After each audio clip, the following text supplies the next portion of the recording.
Hai semuanya, apa kabar? Semoga semua dalam kondisi sehat ya saat menyimak video ini.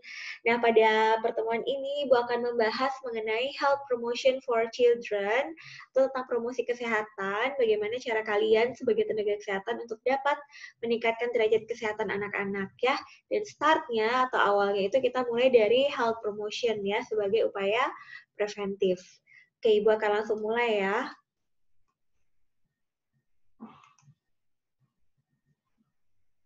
Oke, ini dia slide Ibu masuk di promosi kesehatan dulu. Nah, adapun tujuan pembelajaran kita pada kesempatan ini, Ibu harapkan selain kalian bisa memahami apa itu health promotion, kalian tahu sasaran dari promosi kesehatan itu sendiri, mampu menyusun proposal, SAP, dan juga media promosi kesehatan untuk anak, dan mampu tentunya menyusun dan melakukan health promotion itu sendiri.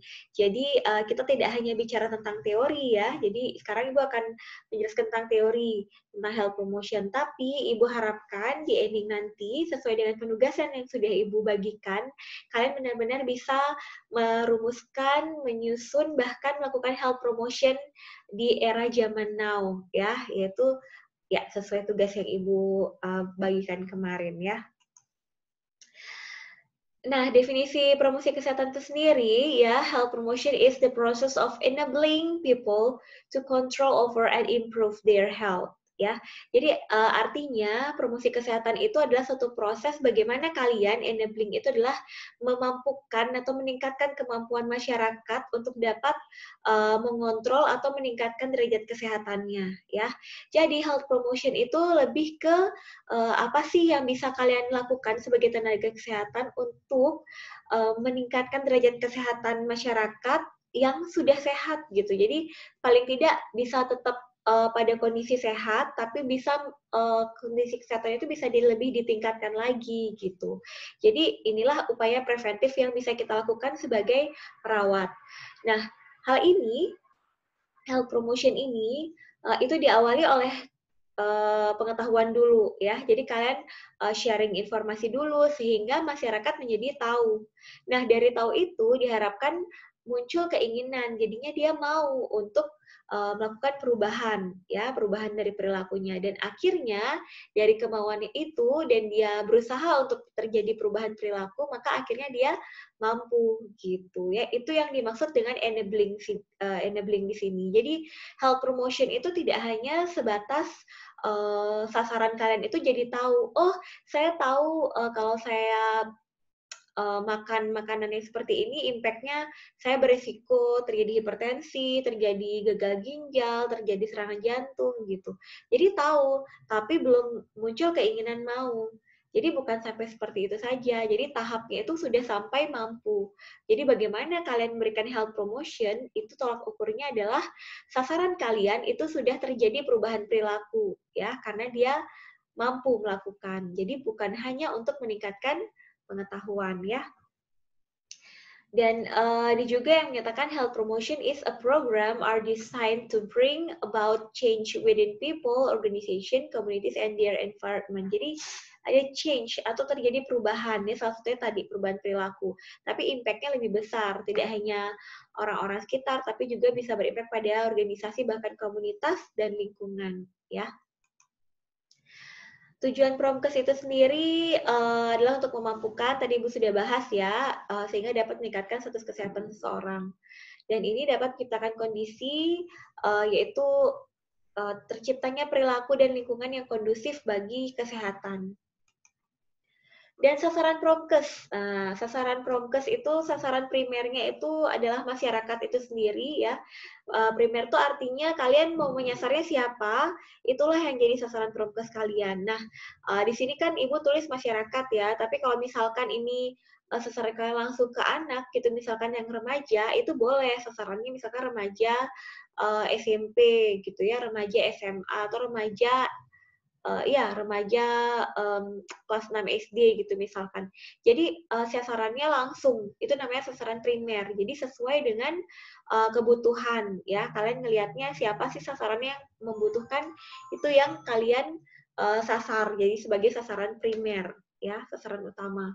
Nah, yang kedua adalah sasaran sekunder, yaitu tokoh masyarakat. Tokoh masyarakat ini kenapa bisa jadi sasaran juga dari promkes kalian? Karena tokoh masyarakat itu yang nantinya akan seperti istilahnya dia sebagai role model gitu ya. Role model tuh artinya dialah yang menjadi panutan di kalangan masyarakat. Jadi kalau misalkan tokoh masyarakatnya itu bisa memberikan edukasi ya, selanjutnya jadi kita udah promkes nih ke tokoh masyarakat. Nah, selanjutnya perpanjangan tangan kita adalah tokoh masyarakat. Beliau yang menghimbau, kemudian beliau yang memberi contoh sebagai role model.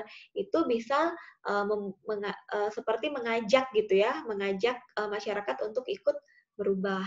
Kemudian sasaran tersier ya.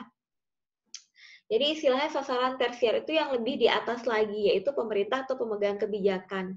Nah, ini akan berimpact lebih luas lagi ya, tidak hanya ngomongin 1-2 orang atau 1-2 keluarga atau 1-2 banjar, tapi skupnya people-nya atau masyarakatnya itu sudah lebih banyak atau lebih luas karena dia langsung memegang kebijakan. Mungkin dulu Ibu sudah pernah sampaikan ya, kalau Ibu dulu mengajar promkes, ini salah satunya misalkan kebijakan penggunaan sampah plastik sekarang yang kita tahu ya. Jadi sudah jadi promkes tentang penggunaan sampah plastik ini sudah sampai pada tahap pemegang kebijakan sehingga muncullah kebijakan yang akan berimpact pada kesehatan gitu. Salah satunya itu ya penggunaan sampah plastik. Terus apa lagi?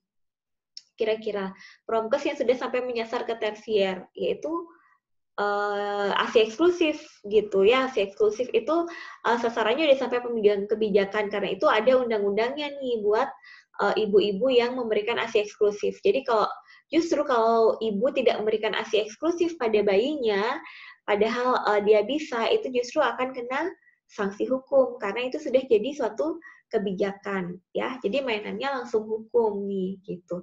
Termasuk yang sekarang lagi in ya, yaitu penerapan new normal ya, di mana semua warga atau masyarakat itu diwajibkan menggunakan masker kalau keluar rumah, kemudian ada jarak ya, minimal jarak kita 2 meter, dan itu sudah jadi kebijakan dari pemerintah ya. Akibat apa? Akibat adanya yaitu tadi promosi kesehatan yang dilakukan oleh para tenaga kesehatan ya, yang menjelaskan tentang bagaimana bahayanya COVID, kemudian bagaimana cara kita menanggulanginya, bagaimana cara kita mencegah supaya tidak terjadi penyebaran.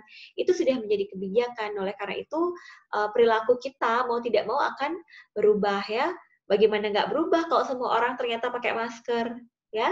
Bagaimana nggak berubah kalau ternyata saat kita keluar rumah tanpa masker jadi kena sanksi gitu kan? Jadi lama-lama akan berubah, perilaku kita nantinya akan berubah dan kemungkinan besar new normal ini akan berlangsung cukup lama ya di manapun gitu, di negara manapun. Jadi mau tidak mau kita akan terjadi perubahan perilaku ya. Jadi pas banget nih ya kita materi promkes dan sekarang kita sedang pada masa pandemi ya. Jadi kalian benar-benar bisa real melihat. Kemudian strategi promkesnya siapa saja?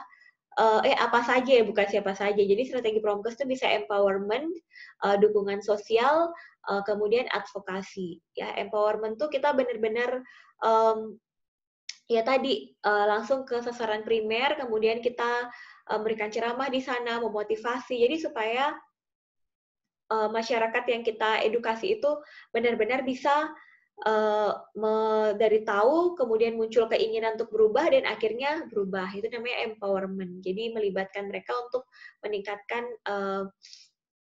meningkatkan keinginannya dia dan memampukan si warga ya.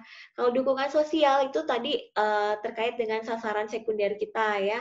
Jadi kita menggunakan dukungan sosial dari para tokoh-tokoh masyarakat. Kemudian yang terakhir adalah strategi promkesnya adalah advokasi. Ini biasanya digunakan atau diterapkan untuk sasaran tersier ya tadi. Jadi pastinya para tenaga kesehatan mungkin ya yang memang paham tentang ASI eksklusif itu. Jadi dia pasti sudah melakukan advokasi tadinya.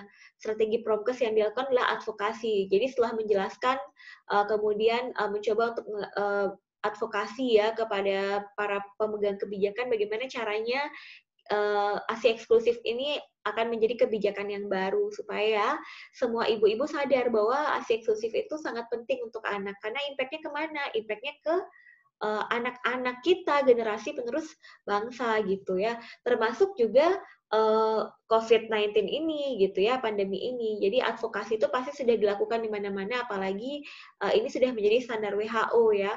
Maka mau tidak mau kebijakan ini harus dijalankan oleh semua masyarakat ya. Jadi ingat itu ya, empowerment ini biasanya diterapkan untuk sasaran primer, dukungan sosial untuk sasaran sekunder, dan advokasi untuk sasaran tersier ya. Kemudian metode dan media promkes apa saja? Ya, metodenya dari input, proses, dan output. Jadi input bagaimana kita benar-benar persiapkan dari awal, proses kita dalam menyalurkan informasi, sampai dengan outputnya bagaimana output yang didapat. Apakah mereka paham, mau, atau mampu.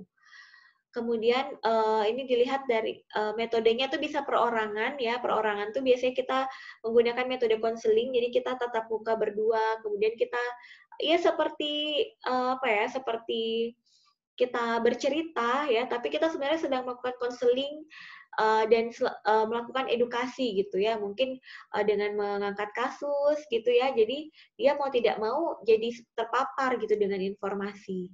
Kemudian kalau dia cakupannya kelompok ya, besar dan kecil itu bisa dengan metode ceramah, seminar, diskusi, brainstorming, role play ataupun simulasi ya. Jadi kita harus menyesuaikan dengan kebutuhan dan tipe sasaran. Nah, media yang digunakan itu yang paling bagus tentunya pasti audiovisual ya, audiovisual. Jadi bisa didengar, bisa dilihat. Sama seperti saat ini Ibu menjelaskan tentang materi ini kan menggunakan audiovisual ya, kalian bisa lihat, bisa dengar juga suara Ibu. Jadi akan jauh lebih bagus gitu. Kemudian bisa dengan metode PowerPoint, tapi metode PowerPoint tentunya tetap harus ada penjelasan seperti ini ya, seperti yang Ibu lakukan. Kemudian bisa flip chart, pamflet ataupun booklet. Metode ceramah itu dari tahap persiapan, pelaksanaan sampai dengan evaluasi ya kita lakukan. Jadi dari persiapan kalian persiapkan apa itu topiknya, materi, media dan yang lainnya termasuk pengorganisasian dan sasarannya. Kemudian dari pelaksanaan kalian harus bisa menentukan nih kalau kalian melakukan health promotion secara langsung ke lapangan ya, tapi sangat disayangkan sekali kondisi saat ini menyebabkan kita tidak bisa bebas bergerak ya, apalagi melakukan promosi kesehatan secara langsung itu sangat riskan. Oleh karena itu Ibu minta kalian untuk coba modifikasi, kita buat poster dan video edukasi ya. Jadi kita tetap bisa melakukan edukasi, tapi kita sudah prepare sebelumnya. Meskipun tidak bisa tatap muka langsung, tapi kalian sudah paling tidak sudah mencoba untuk menyusun media untuk kalian bisa melakukan health promotion gitu ya. Karena pasti justru akan lebih banyak gitu sasarannya. Kemudian ini yang Ibu harapkan kalian bisa pahami ya, pada moderator ya, moderator itu tugasnya seperti apa, yaitu membuka dan memandu kegiatan dari awal sampai akhir. Kalau ya kalian melakukan health promotion secara langsung. Kemudian di sana ada yang pentingnya itu adalah pemateri ya. Siapa sih yang menjadi narasumber atau pemateri saat kalian akan memberikan metode ceramah ini gitu ya. Jadi pemateri itu harus bisa menguasai materi pastinya, yang pertama ya. Jadi dia harus benar-benar baca dan menguasai materi yang disampaikan, yang akan disampaikan, kemudian bisa menguasai peserta ya. Jadi menguasai peserta itu kalian menunjukkan sikap yang meyakinkan. Jadi jangan sampai kalian itu terlihat ragu-ragu atau takut-takut gitu ya. Jangan sampai seperti itu karena itu kesannya jadi pembicara ini tidak siap gitu, dan apakah yang dia akan katakan itu bisa dipercaya atau enggak. Jadi kayak gitu kesannya. Jadi kalau kalian menjadi pemateri, kalian harus bisa menguasai peserta ya, sikap kalian meyakinkan, kemudian pandangan kalian kalau bisa ke seluruh peserta ya. Atau kalau misalkan kalian agak kesulitan untuk menatap mata, kalian lihat di atas kepalanya saja gitu ya. Jadi yang penting kalian pandangannya tetap mengarah ke peserta, jangan sampai kalian ngelihatnya malah ke atas atau ke bawah gitu ya. Jadi tidak ada eye contact takutnya gitu. Jadi kalau bisa sesekali ada eye contact, sisanya kalian boleh lihat di bagian atas gitu, seolah-olah kalian melihat ke peserta. Kemudian suara diharapkan dalam kondisi baik dan mampu terdengar jelas ya, jangan sampai lagi serak itu kalian health promotion, jadi akan agak susah. Kemudian mampu memanfaatkan media. Jadi media apa yang kalian gunakan itu pastikan kalian bisa memanfaatkannya. Apakah dengan metode flip chart atau dengan poster ya atau dengan PowerPoint. Jadi pemateri harus bisa menggunakan media dengan tepat. Kemudian fasilitator ya, ini lagi-lagi saya katakan kalau misalkan kalian melakukan health promotion secara langsung ya dengan metode ceramah, langsung ke lapangan, langsung ketemu sasaran primernya, jadi perlu adanya fasilitator supaya pembicara atau pemateri itu tidak sendiri, jadi ada yang memfasilitasi nanti saat peserta bertanya atau pemateri menjawab ya. Kemudian tugas dari fasilitator ini mengawasi peserta, memfasilitasi peserta saat ingin bertanya atau ada hal-hal yang kurang jelas gitu ya. Barulah terakhir kita melakukan evaluasi, dan evaluasi yang dilakukan adalah evaluasi struktur, proses, dan hasil ya. Jadi struktur itu dari tahap persiapannya bagaimana, penyusunan atau pengorganisasian orangnya, kemudian prosesnya kita lihat bagaimana saat memberikan penyuluhan tersebut atau promkes tersebut, apakah semuanya bisa fokus pada kita, kemudian ada pertanyaankah dari peserta atau tidak gitu ya, apakah peserta bersedia mengikuti dari awal sampai akhir gitu. Jadi itu proses. Kemudian hasilnya bagaimana? Kalian bisa berikan kuesioner misalkan sebagai evaluasi atau ada kritik dan saran ya. Jadi itu adalah satuan acara penyuluhan yang bisa kalian buat atau susun ya. Jadi benar-benar terstruktur gitu ya. Oke, ini topik-topik health promotion ya yang Ibu bisa share ke sekalian. Ini juga dari CDC ya, tapi tidak pada tahun 2020 karena pandemi ini kan munculnya dari akhir 2019 sampai 2020 ya. Ini dari CDC apa saja sih yang penting untuk diketahui atau penting untuk kita berikan health promotion pada ibu dengan bayi ya. Yang pertama adalah promoting strategies to reduce preterm birth. Jadi bagaimana caranya kita memberikan edukasi pada ibu hamil nih terutama ya untuk mengurangi angka kelahiran preterm atau prematur. Itu bisa kita start dari bayi masih dalam kandungan ya. Kemudian supporting breastfeeding. Nah, ini salah satunya yang Ibu share kemarin untuk penugasan. Ini adalah memang jadi salah satu topik pada infant ya atau bayi. Jadi kita memang benar-benar harus memberikan support dalam pemberian ASI nih kepada si bayi. Kemudian promoting safe sleep recommendation. Ya, ini terkait dengan lingkungan. Bagaimana cara kita memberikan edukasi untuk menciptakan lingkungan yang kondusif untuk si bayi ya, tidak berbahaya, kemudian mencegah terjadinya kematian mendadak pada bayi gitu. Jadi bagaimana kita memberikan edukasi supaya orang tua mampu menyediakan lingkungan yang nyaman paling tidak dan aman bagi bayi ya. Kemudian educating families about the dangers of second-hand smoke exposure. Jadi ini salah satu hal yang penting ya karena banyak penelitian yang menyatakan bahwa anak itu banyak yang mendapatkan masalah atau problem gangguan pernafasan lah atau jantung lah itu dari ayah misalkan yang merokok. Jadi ayah setelah merokok tidak bersih-bersih langsung ngambil si anaknya atau si bayinya. Itulah yang bisa menginisiasi munculnya masalah-masalah atau penyakit pada si bayi gitu ya. Jadi ini semacam topik-topik apa saja sih yang bisa atau relevan kita berikan pada bayi ya. Kemudian topik lainnya lagi pada anak, sekarang kita masuk ke toddler dan preschool ya. Topik yang lain ya seperti yang Ibu share kemarin ya, bisa tentang vaksin ya. Meskipun pada bayi, dari bayi juga udah kena vaksin ya, tapi kita bisa recall lagi dan lebih memantapkan lagi vaksin apa sih yang mungkin kita bisa berikan lagi kepada anak atau yang dibutuhkan oleh anak ya. Contohnya misalkan vaksin COVID nanti yang muncul gitu. Ya, jadi vaksin ini adalah salah satu topik yang bisa kita angkat, kemudian developmental milestones ya, jadi kayak tugas-tugas perkembangan si anak itu pada usia ini apa saja sih, itu kita bisa lakukan edukasi juga gitu kepada orang tua ya. Kemudian positive parenting tips ya, karena sekarang banyak tuh orang tua yang tidak menerapkan pola asuh yang efektif untuk anaknya. Jadi kita sebagai tenaga kesehatan jika paham kita bisa melakukan seperti sharing gitu ya.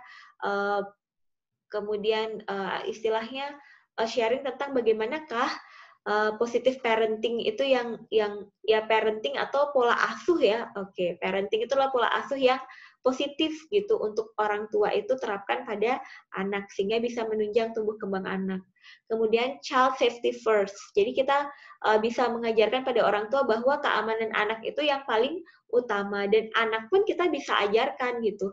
Apa yang boleh dia pegang, apa yang boleh dia lihat, apa yang boleh dia sentuh gitu. Dan apa yang tidak boleh tentunya ya. Dan itu kita ajarkan untuk keselamatan dia sendiri.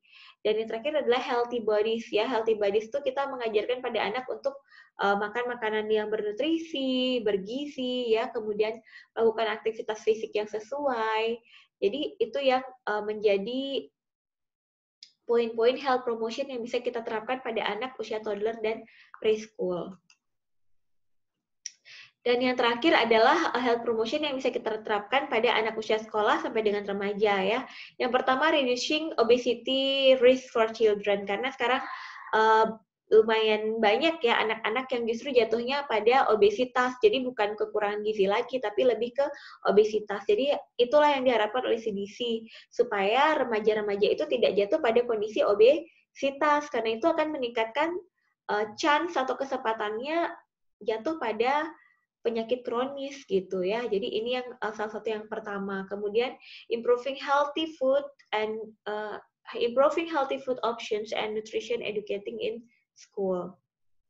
Jadi bagaimana caranya meningkatkan nutrisi ya meskipun bersekolah. Tapi pada kondisi saat ini kan semua anak masih di rumah ya. Jadi seharusnya si nutrisi anak itu lebih terjamin karena orang tua bisa memasak terus ya.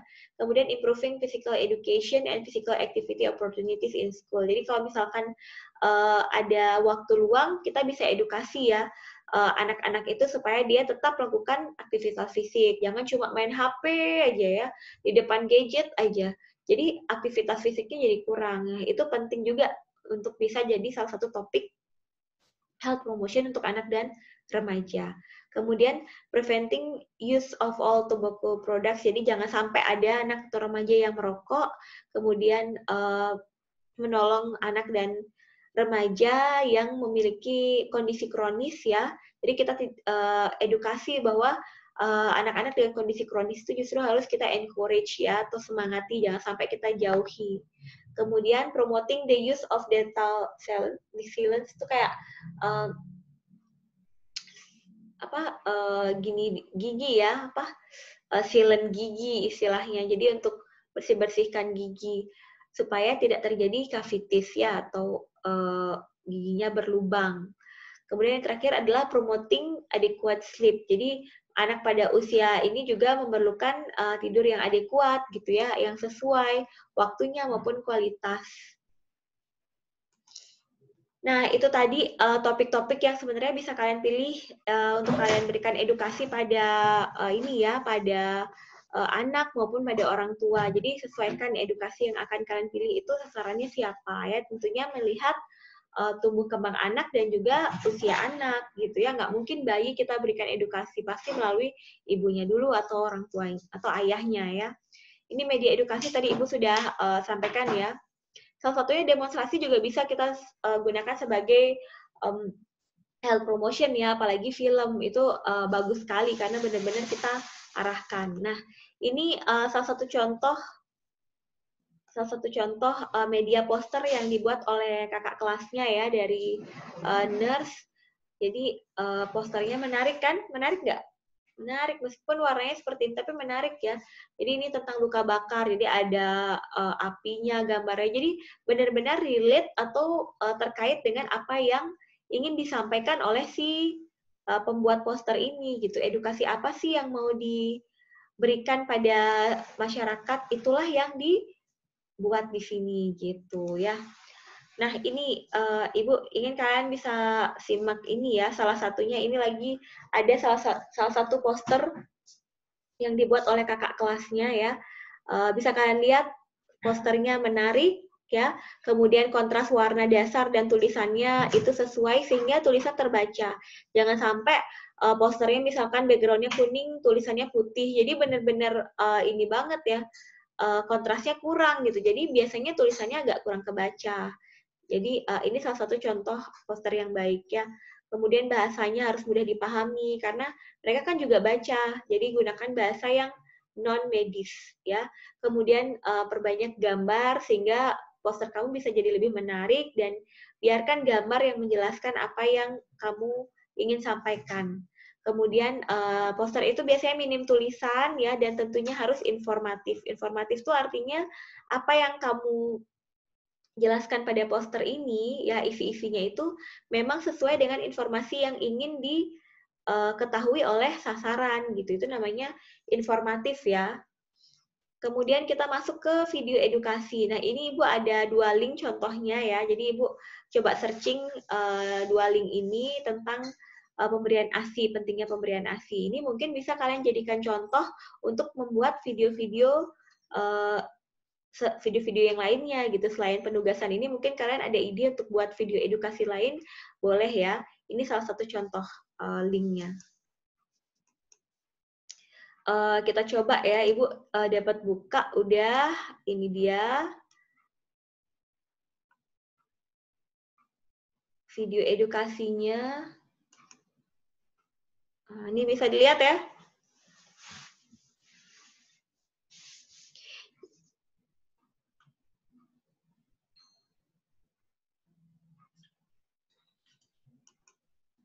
Nah, ini contoh video edukasi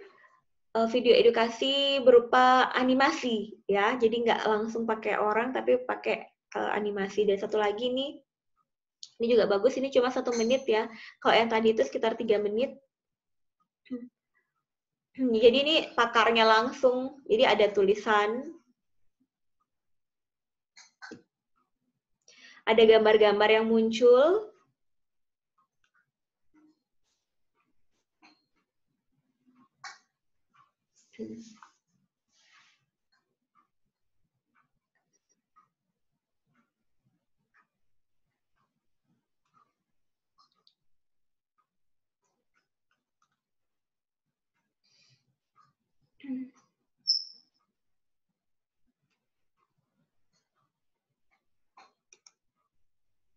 Oke, itu sepintas ya contoh dari video edukasi yang bagus ya. Itu terlihat dari viewersnya banyak ya, ada komen-komen. Itu contoh video edukasi yang bagus yang bisa kalian gunakan sebagai referensi untuk membuat video edukasi sesuai penugasan yang Ibu sampaikan ya. Nah, apa yang bisa kita lihat dari video edukasi tadi ya? Yang pasti satunya menarik ya dan kreatif ya.